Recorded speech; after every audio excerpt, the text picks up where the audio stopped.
Good morning everyone and welcome to my channel. I'm Paul from Fiesta Adventures, and today we've got a very exciting video for you. We're going to head to Jarbidge, Nevada, which it's known as the most remote town in the lower 48 states. Now Jarbidge was a gold mining town. Gold was discovered there in 1909. In 1908 the area was declared national forest by President Teddy Roosevelt, and so after gold was discovered there, they couldn't put up any buildings because it wasn't allowed in national forest. So they lived in tents for a year or so, 2 years. And then in 1911, Teddy gave them a little reprieve and allowed the area around the town to be not considered to be part of the national forest or whatever, so that they could put up buildings and whatnot. So the town flourished for a few years, and it kind of faded, as all gold mining towns have tended to back then. But it was later in the game, having started in 1909. And one of its claims to fame is it had the last stagecoach robbery recorded in the West. From the demise of the town in the teens or 20s or whatever, it's always had people living there, like up to 200 people, but no more than that, all the way up until now. So the other claim to fame is in 1995, the road washed out, and the National Forest decided they weren't going to fix it. So for about 5 years, they only had the road coming in from one way, from the north, I believe, because there's a road coming in from the north and a road coming in from the south, dirt roads. And so then they only had one road. So in about 2000, a bunch of folks got together and decided, well, damn the Forest Service, and they decided to dig out the road themselves by hand, and it was called the Shovel Brigade. And I think they had about 300 people, some off-road enthusiasts and various people that decided that they wanted the road open again. So they went up there by hand, and the Forest Service had put a big boulder in the middle of the road to block it, and they moved that boulder by hand and dug out the road, and by golly, they got their road back. And now the boulder, the boulder that was blocking the road is now sitting on Main Street in the town, as is a big shovel, a big huge shovel kind of memento monument celebrating the victory. So anyway, it's a long dirt road over the desert, high desert here. We're quite high up. And so I think it's going to be, part of the reason I want to go there is just to enjoy the beauty along the way. So it's not so much about the town, but checking out the road along the way. So let's go and check it out. All right, so I'm just leaving my campsite on this little spur road that I took, and now getting back onto the main road, which is kind of more of a gravel kind of thing.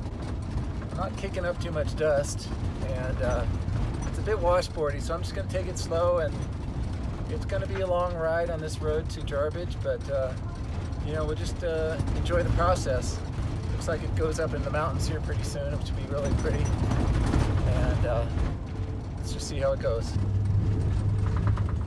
All right, it appears we're heading up to sort of a pass up here. We've been climbing up for a bit. See the road down there below us where we came. Now we're headed up this way.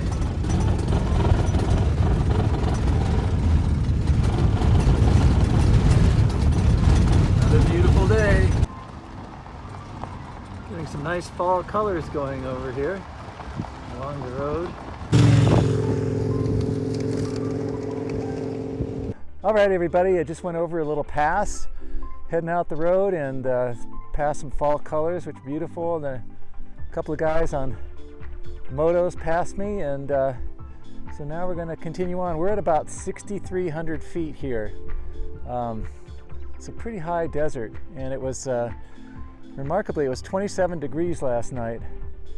I've been experiencing nights of around like 48 to 50 degrees, and suddenly got super cold last night, but I was nice and cozy in my van. But anyway, let's continue on down the road. There's an old ranch along the road. I'm not sure if it's being used or not. It was kind of deserted, but it also looks like it's in pretty good shape, so who knows? What's up, guys? How's it going? How's it going today? What are you guys up to? All right, well, all right, okay. See you later. Have a good one. All right, I just went over another summit, and each time you go over a summit, you know, you can see for miles and miles. And there's some bigger mountains over that way. There's the road up ahead, and more mountains that way.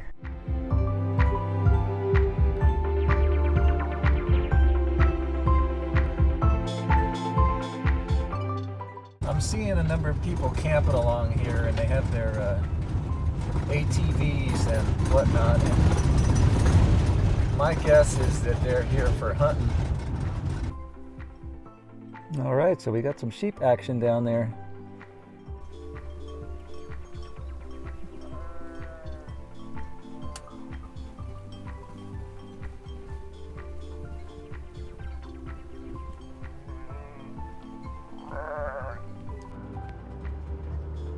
All right, so the road is going up and up and up, and it's actually fairly steep places, but it's still in good shape.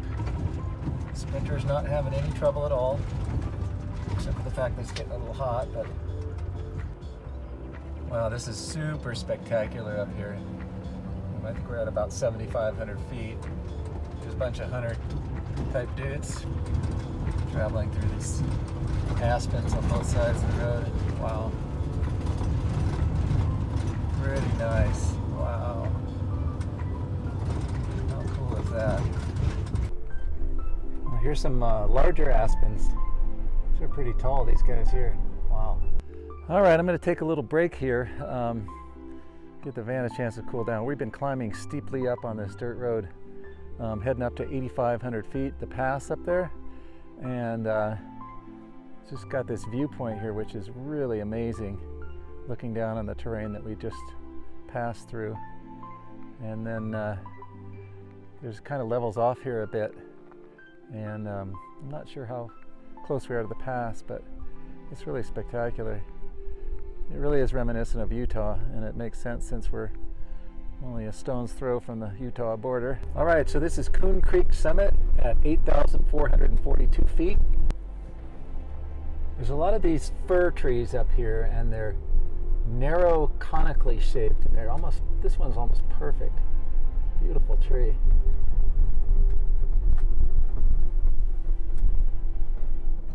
All right, here we are at Bear Creek Summit, elevation 8,500, so the sign says.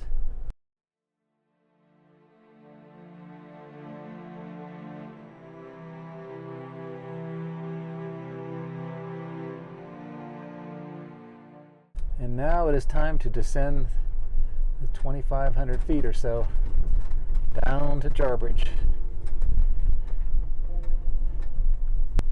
All right, now we're descending down what appears to be kind of a steep switchback, and then we're gonna, at the river, we're gonna flip back and then come down the valley down there below us, and I think that's gonna take us right into Jarbidge.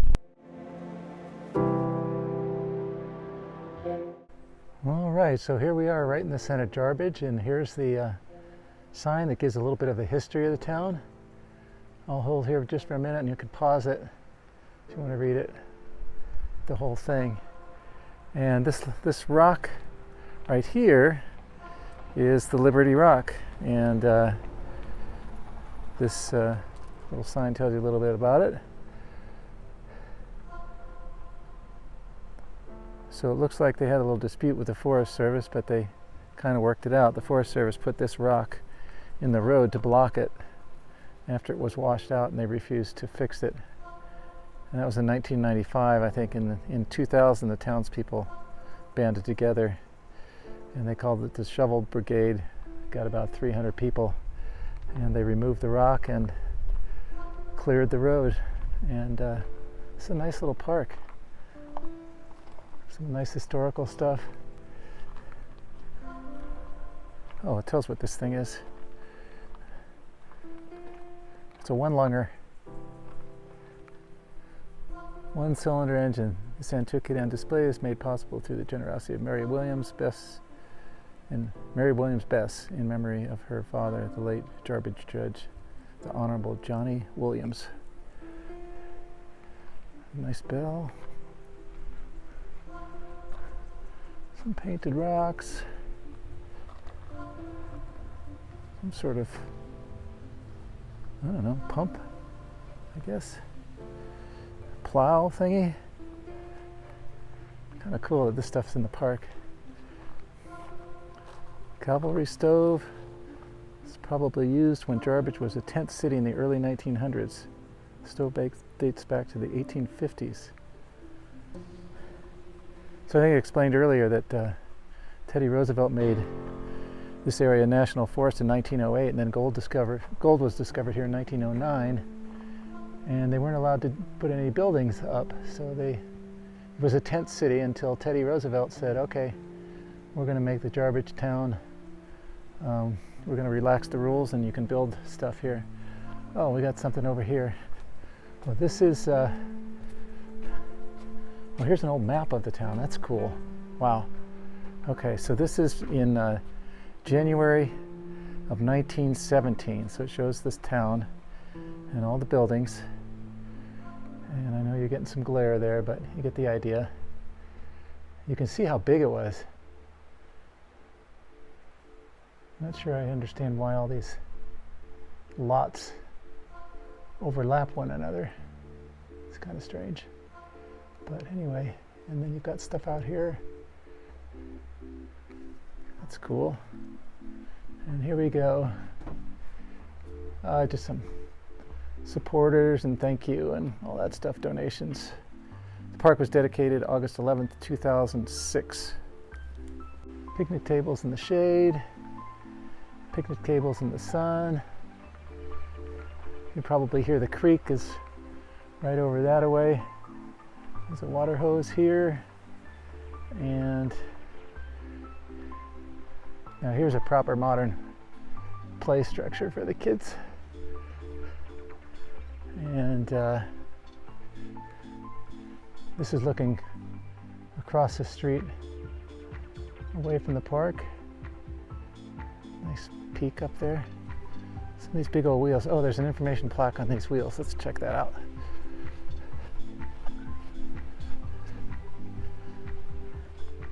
The old head frame. The structure was used to hoist ore and raise and lower workers into and out of the mine shaft. The head frame was over the gray rock shaft. The shaft was 1,100 feet deep and had lateral workings. The shaft was sunk by a gray rock mining company in the period 1938 to 1941. Okay, so this was after the main period of Jarbidge mining had already finished by 1932. Okay, so I guess it went as late as 1941. Here's an it's the Pioneer Park sign. That's pretty cool. And this is an ore cart, obviously. And ore cart for Jarbidge. Thank you notes. This ore cart was one time used in mining works at Silver City, Idaho. It was at some point taken to Museum of Mining in Boise, Idaho, where it was on display with ore carts of other types and styles. When the museum was ready to remodel, Mr. Jim Collar was contacted about this cart, and he and his wife were able to purchase, donate, and arrange for the cart's delivery to its new home here in Pioneer Park. We're so proud to have it here in Jarbidge. All right, this is a tribute to the Jarbidge Shovel Brigade, which were the people that went against the Forest Service and cleared out the road. No more roadless. And here's some of the organizations that were involved. Freedom Isn't Free, get involved. Abate of Northern Nevada. And then you've got the Blue Ribbon Coalition, preserving our natural resources for the public, not from the public. And the Jarbidge Brigade. And then the Nevada United Four-Wheelers Association. And here's a plaque that has a bunch of names etched in it of some of the people that were in the brigade. I heard there's like 300 people. I don't know if there are 300 names on here, maybe. And then if we stand back, we can see that this is just basically a huge shovel that's, I don't know, probably 15 feet high.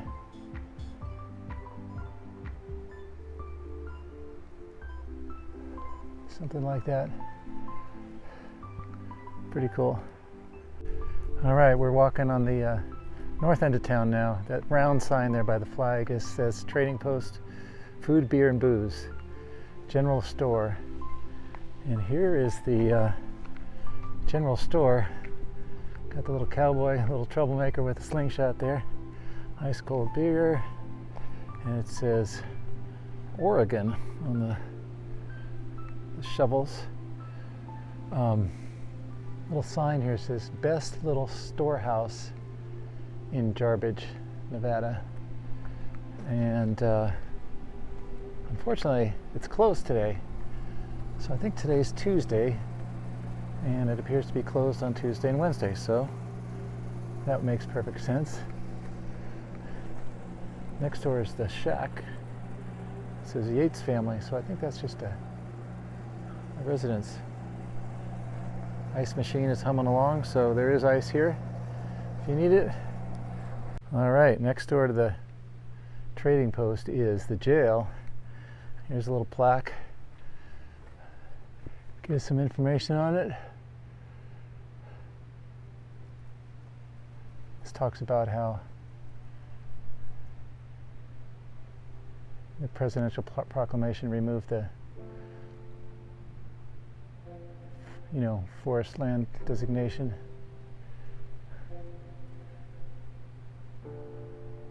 Ben Cool. He was the guy who he did the last stagecoach robbery in the West. There's the sign. Jarbidge Jail. For a tour, see Trading Post. Well, let's see. Well, it kind of looks like it's unlocked here, so I think I'm just gonna peek inside. Ooh, this guy kind of scared me. Sitting there, pretty dark in here. Some old bottles. Scary guy sitting there. He looks kind of real. Yeah, it needs to have the lights on, I'm afraid, but here's the cell. I saw a video by Wonder Hussey, and she was able to, I think it was just wide open, and she was able to tour it and get some footage. There's the cell, kind of dark in there. And this is interesting. These are old like record books. Maybe files for the people that were jailed. Yeah, again, really low light, so sorry about that. The bottles, old bottles. And then a funky old stove. And what else? Some kind of washer wringer thing here. And the very cool old stove here. Let's see what was in here. Kitty for jail upkeep. I think I'm going to put some money in there. All right. Love that kind of aqua color. Okay, I'm going to pause the video and put some money in the kitty there. All right, here's a closer look at this kind of scary looking dude in the chair. A little bit too realistic for my taste. He's reading a book. He's got his empty bottle of whiskey. Calendar from 1981. And here's like an electrical box. I guess. I wonder if I can swing this puppy open. Oh yeah, look at that stuff in there. I think this stuff is, man, maybe operational. I don't know.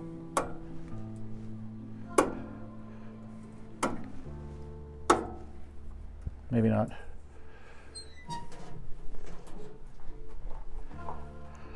All right, well, I better get out of here before somebody decides I shouldn't be here.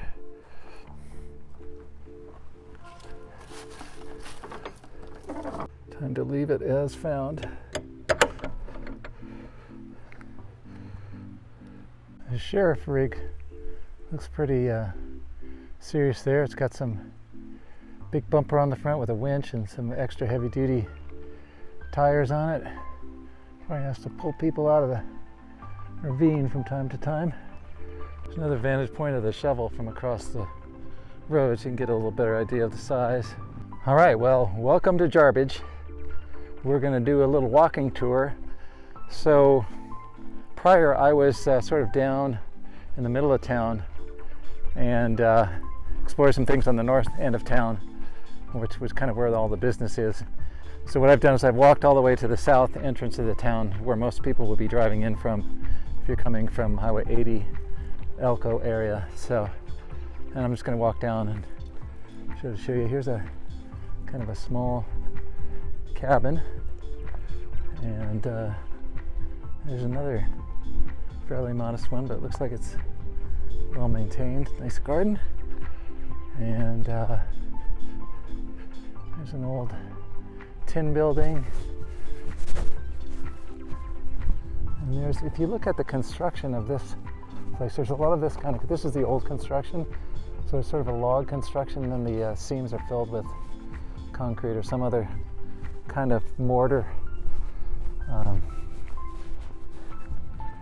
Here's a nice old building, but with a proper old facade, but it doesn't look like much is going on this one.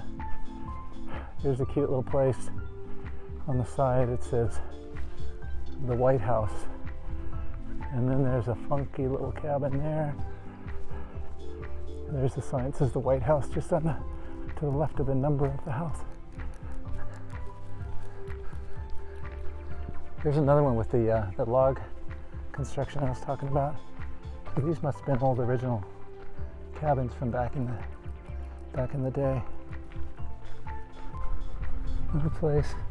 Well, that's cool. They did with the saw there, the number there. It was kind of a funky kind of thing. Old trailer. Oh, and here's the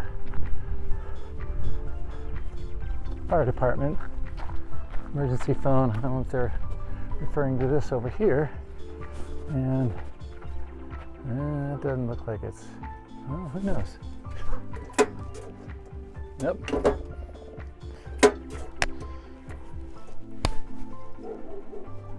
Dial tone.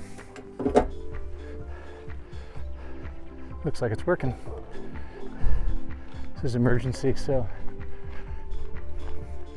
maybe it's a way to get through because there's no cell signal here in case of emergency.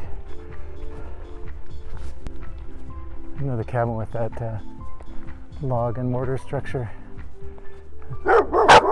Curious dogs. It's okay. It's okay, you guys. It's all right. And this is the cabin back here. This guy's got a rock. And he put a sign out here at the Hawkers.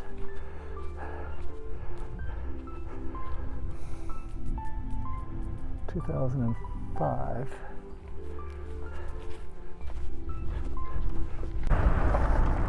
UPS truck. So I've seen a FedEx truck and a UPS truck. More nice cabins.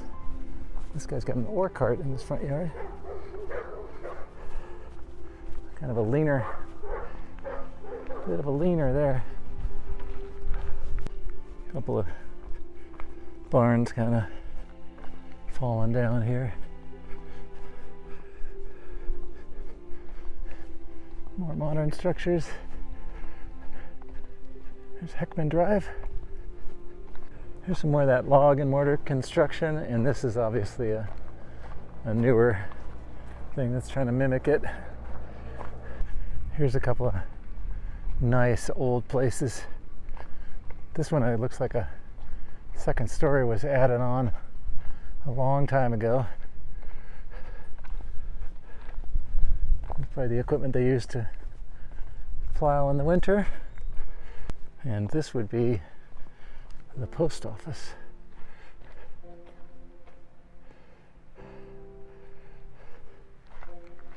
which I believe is open. This is the only gas in town. Self-service. They have diesel though, which is cool. So if my Sprinter was low, $5.30 a gallon for diesel and $5.50 a gallon for premium. They've got premium and they got diesel number 2, and it looks like you do like a, oh, that's cool. You do like a credit card thing, prepay your fuel and then fill up. Okay, this is the Red Dog Saloon now. I got some local lore, and what happens is this place, kind of the tourism stops on about end of October. So on Halloween they have a big shindig celebration, and this saloon is the wintertime saloon, so it's only open in the wintertime, and it's owned by the same people that own the motel and the outdoor inn over here. And the outdoor inn is a larger place, and so that's the only bar that's open during the tourist months, and then they close this one down during the winter and open the Red Dog, and it's more kind of for locals or anybody hardy enough to, you know, make the trip in the winter. I was just talking to this dude on the moto outside of town. He's on a long trip from LA and going up to Canada. Here's the community hall, and there's this old tractor here. Oh, that's a really ancient one.